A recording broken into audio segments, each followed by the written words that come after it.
Woolley మామత్ మంచు యుగంలో నివసించిన భారీ ఏనుగులే ఈ వూలీ మామత్స్. ప్రస్తుతం ఉన్న ఏనుగుల కంటే చాలా పెద్దగా ఉండి ఒళ్ళంతా పొడవైన వెంట్రుకలతో భారీ కొమ్ములతో ఉండేవి. సుమారు 4000 సంవత్సరాల క్రితం వరకు ఇవి జీవించే ఉన్నాయి. కానీ వాతావరణం మార్పులు మరియు ఆదిమానవుల వేట కారణంగా ఇవి అంతరించిపోయాయి. Sabre టూతెడ్ tiger. ఈ పులికి నోటి నుండి బయటికి పొడుచుకు వచ్చిన సుమారు 12 అంగుళాల పొడవైన 2 పదునైన దంతాలు ఉండేవి. అందుకే దీనికి ఆ పేరు వచ్చింది.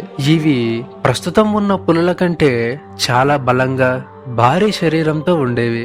ఇవి తమ దంతాలతో పెద్ద పెద్ద జంతువులను కూడా సులభంగా వేటాడేవి. సుమారు 10,000 సంవత్సరాల క్రితం ఆహారం కొరత మరియు వాతావరణముల మార్పుల వల్ల ఇవి భూమిపై నుండి మాయమైపోయాయి. వీటిని స్మిలోడాన్ అని కూడా పిలుస్తారు. Tasmania tiger. చూడటానికి ఇది కుక్కలా ఉంటుంది. ఒంటిపై పులి చారాలు కలిగి ఉండే వింత జంతువు ఇది. దీనికి కంగారు లాగా పొట్ట దగ్గర సంచి ఉండేది. అందుకే దీనిని థైలాసిన్ అని పిలుస్తారు. ఆస్ట్రేలియా మరియు టాస్మానియా అడవుల్లో ఇవి కనిపించేవి. మనుషుల వేట మరియు వ్యాధుల కారణంగా 1936లో చివరి టాస్మానియా టైగర్ జూలో మరణించింది. ఇవి రాత్రిపూట మాత్రమే వేటాడేవి. Passenger pigeon. ఒకప్పుడు ప్రపంచంలో అత్యధిక సంఖ్యలో ఉండేవి. ఇవి ఆకాశంలో వెళ్తుంటే సూర్యకాంతి కూడా కనపడనంత గుంపులు గుంపులుగా ఉండేవి. ఉత్తర అమెరికాలో బిలియన్ల సంఖ్యలో ఉన్న ఈ పక్షులను కేవలం 100 ఏళ్లలోనే మనుషులు వేటాడి తినేశారు. అతి తక్కువ కాలంలో భారీ సంఖ్య నుండి సున్నాకి పడిపోయిన విషాద చరిత్ర ఈ పక్షిది. ఇది ఉత్తర అట్లాంటిక్ సముద్ర తీరంలో నివసించే ఎగరలేని పక్షి. చూడటానికి పెంగ్విన్ లా ఉంటుంది, కానీ దానికి దీనికి అస్సలు సంబంధం ఉండదు. వీటి గుడ్లు మరియు మాంసం కోసం మనుషులు విపరీతంగా వేటాడారు.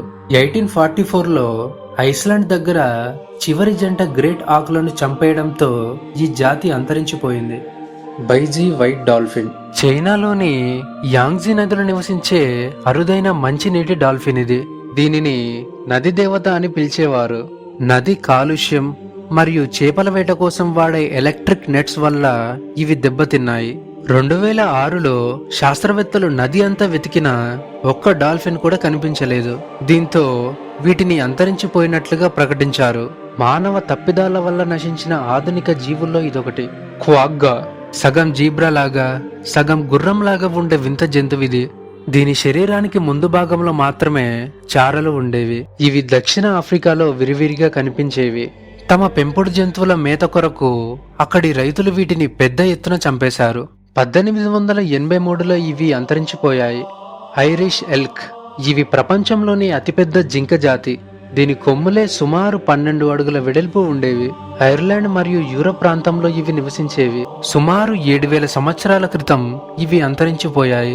వీటి భారీ కొమ్ముల వల్ల దట్టమైన అడవిలో ప్రయాణించడం కష్టమవ్వడం మరియు ఆహార కొరత వీటి అంతానికి కారణాలని కొందరు శాస్త్రవేత్తలు నమ్ముతారు.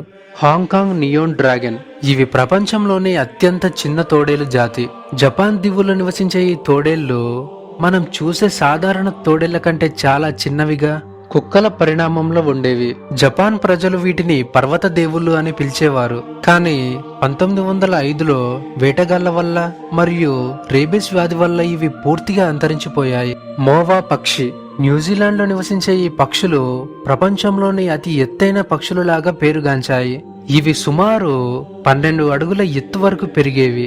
వీటికి రెక్కలు అస్సలు ఉండవు. మావోరి తెగ ప్రజలు వీటిని విపరీతంగా వేటాడడం వల్ల 15వ శతాబ్దం నాటికే ఇవి భూమి నుండి అంతరించిపోయాయి. వీటి గుడ్లు చాలా పెద్దవిగా మనుషుల తల పరిణామంలో ఉండేవి.